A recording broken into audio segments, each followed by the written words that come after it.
think you can point to, African American audiences, urban audiences across this country who made that happen. And so if you are happy about that result, then there is your difference. But it isn't just about a presidential race. It's about a city council race. It's about a state house race, a governor's race, a senate race. If your mother is worried about her Social Security check or her Medicare, if you have family members who are on Medicaid, if you have people who are in public schools who aren't getting the education that they need and deserve, you get the government you deserve. And so if hip-hop wants to, and I've seen it, get involved and stay involved, they will continue to make that difference. So yeah, hip-hop does make a difference every day. How many of y'all plan on voting? Okay. And Soundman, I can go down. I'm used to doing the hip-hop shit, so I can turn it down if it helps bring Goldie up. Soundman, so I want to make sure that Goldie can be heard because she's got some wisdom. We've been on the road, Janae. We've been talking about the Lupe fiasco, Kendrick Lamar shit. Right. And, what is your take on this? I mean, does it really matter? Yeah, of course it matters. I mean, for all the reasons that Goldie just said, the last election was definitely decided by the youth vote. We need to be aware there's major changes going on in the legislation, especially around Medicare. As you said, Paul Ryan has been open about the fact that some people just are going to get left in the dark. If we don't take care of our elders, I mean, it's just one of those things where traditionally social programs are not going to be taken care of, and it's something we can't just neglect. We have to look out for it. Orlando, we got a common friend, D1. He talks very highly of you and talks about your business sense. And I know that a lot of times, when we're thinking about voting, we don't always connect it to business and how much the influence it has. How do you influence a guy like Future who's making a whole bunch of money, whether it's at the clubs or selling records, that this is something that he should be paying attention, or should he not? Maybe it's something you steer him away from. Well, at the end of the day, he has to, because as Janae said earlier, if you look at legislation that actually gets passed now, the ramifications don't come for maybe another 7 to 10 years. So as we get older and become more responsible adults, our financial well-being once your rap career is over with, or as an artist career is over with, all kind of stems on what we do right now, what the politicians that we associate ourselves with do right now. A voice of anybody in hip-hop, for that matter, kind of carries a little weight with a lot of the younger audience. So if you have to use that voice to rally people to get out to vote, to register, or to even be affiliated with a particular political party, it's always a great thing, even for any recording artist. So say Future, for that matter, definitely we want to have a voice in what happens in our community. We all come from impoverished neighborhoods ourselves from early on in our lives, so we want to make sure that those neighborhoods kind of flourish over time, or our politicians actually pay attention to it because we actually experienced it ourselves as youth. Yeah, let's give it a round of applause for that. Damn, man, shit. We're gonna change the subject. I'm boring y'all? Shit, we boring y'all? Okay. So here's the thing about hip hop. When I was 30, I'm 34 years old. So, on another panel, I talked about hip hop for a while. To me, was like my religion.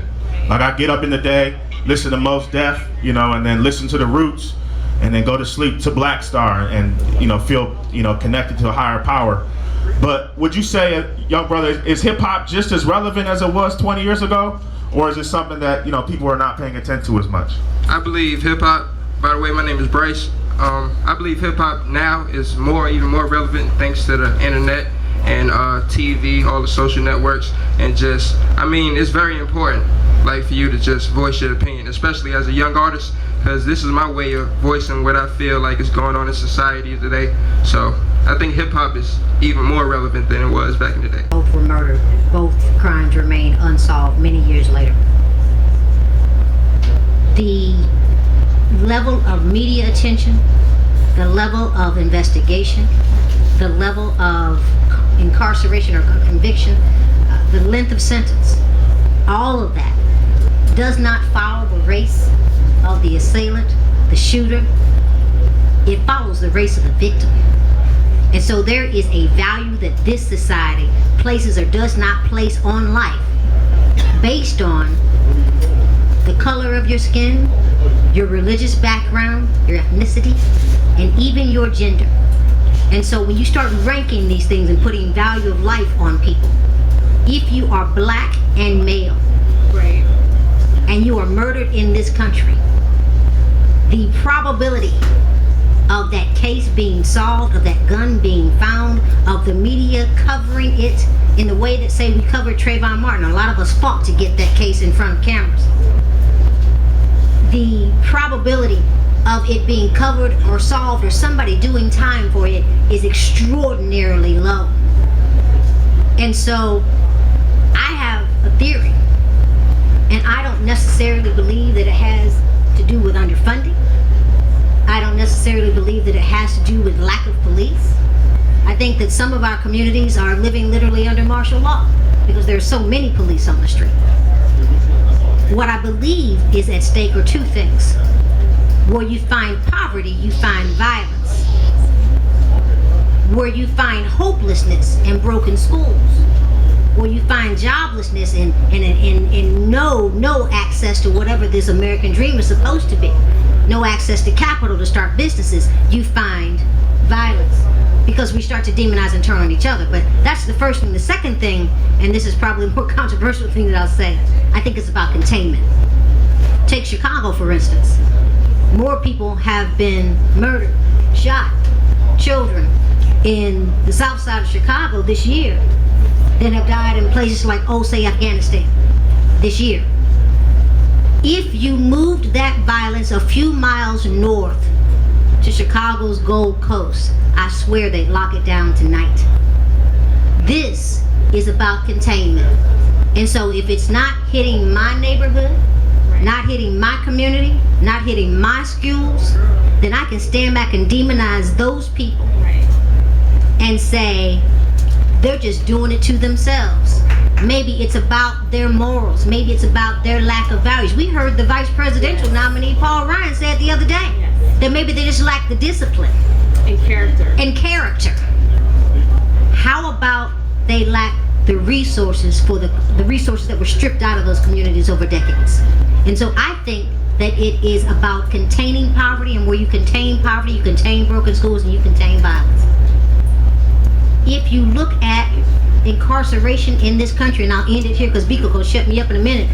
But if you look at incarceration in this country, they used to say, and I heard a guy, Giacchetti, say this morning, he's done a new documentary about this, that says that crack was supposed to be, or we said it was, a black drug. It in fact was not.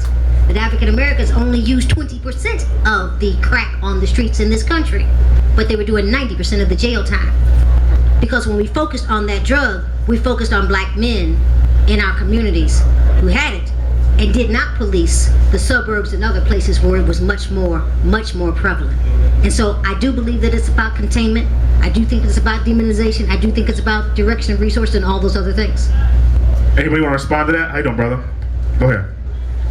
Yeah, I mean, like, to add on to what she said, I grew up in the South Bronx. So, I mean, I'm not even 21 yet, and I done lost a lot of close friends that really it hurt my heart.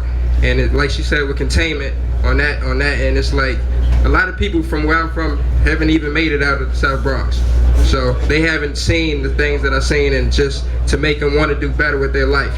And all the resources, there's more liquor stores and weed shops and grocery stores than there are, community centers, and there are in my neighborhood. So I think it has to do with containment, and as far as the lack of resources, like she said. Anybody else want to add in on that? Hi, I'm Uptown, half of Planet 6. I just got here, sorry I'm late, but I agree 100% with everything she said, and I just want to add on, I'm from St. Thomas Virgin Islands. My island is 32 square miles. Poverty is big there. The only people that I've ever seen with money was a politician or a drug dealer.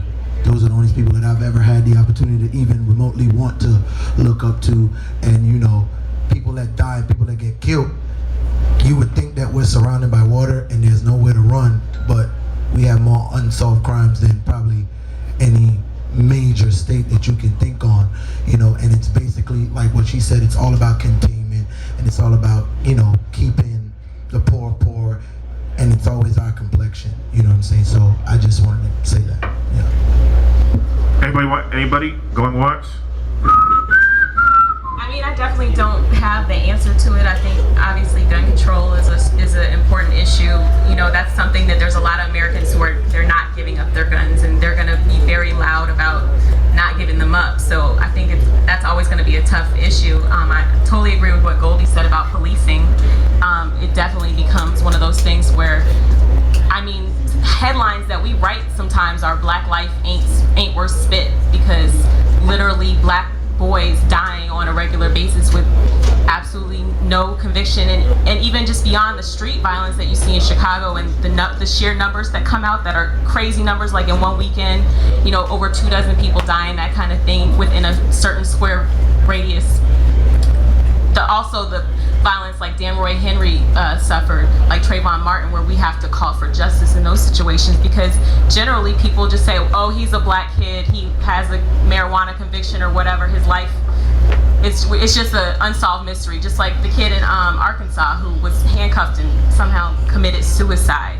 Yeah, we believe that one. Like, people just act like we're just gonna forget when our loved ones died, you know, and it's something that politicians have to pay for. They have to be called to task for, and they have to make sure that different things are happening and these cases are taken seriously. The difference between a lot of money and a little bit of money. And you know, a lot of people will come out and be like, yo, when people tell you they got a $2 million deal, that's a lie. The deal is probably worth $2 million, and they probably end up at the end of the day with $100,000. Somebody gives you $1 million check, don't forget you gotta pay taxes, you gotta pay a lawyer, you gotta pay management fees, and then the money's yours. If you're in a group and they give you $1 million, and it's 3 members in the group, me and my brother were groups, and we got $1 million, and then we pay our lawyer, and then we pay our manager, and then we pay taxes, then 50% of that money, half goes to him and half goes to me, and that's how much money we get. You know what I'm saying? So, but 9 times out of 10, people go balling out off of the initial number that they hear.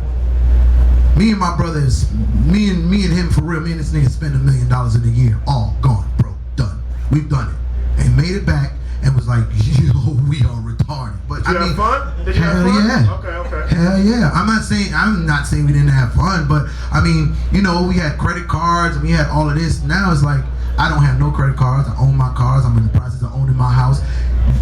If you want to live the baller's lifestyle, the best way to live it is debt free. Own everything that you have.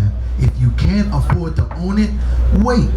Before you got this money, you was staying at your mama house, or you and your homeboys were shacked up in an apartment, and then you got money. Now you need to buy a house, you need a condo in Buckhead to impress girls, and now you need a Mercedes, but you had a bus pass.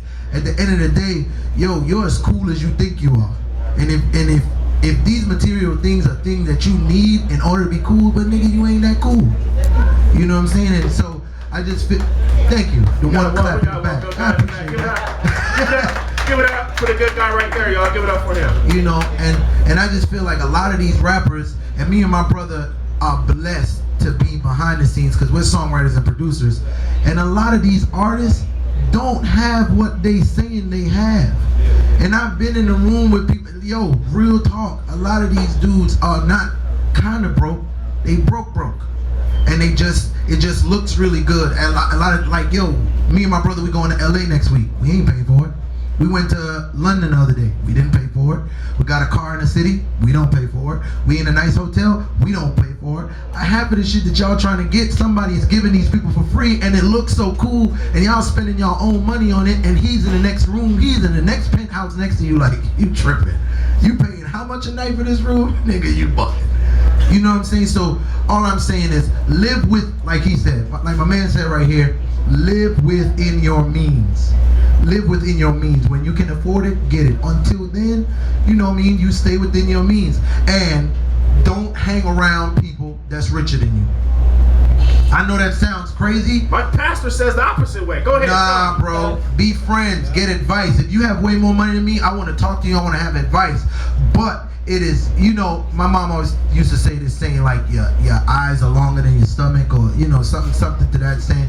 Yo, real talk. You know what happens when you hang around a nigga that's going to Louis and he can literally spend $30,000 and not worry about it, and you're like, I mean, I can afford that belt right there, but it's within you. It's within you as a man with your pride as anybody. You want to keep up. You don't want to feel like, nigga, I got it too, you know what I'm saying? Okay, I got $30,000. No, you got $60,000. You about to spend 30 with him? You tripping? You know what I'm saying? So I say have wealthy friends and have rich friends that's going to educate you and going to teach you. But I'm going to tell you, don't try to keep up with them. Don't try to get what car they get. Don't try to hang out at the same spots they hang out, because the stuff that they want to buy and the stuff that they want to get costs more than what you can afford.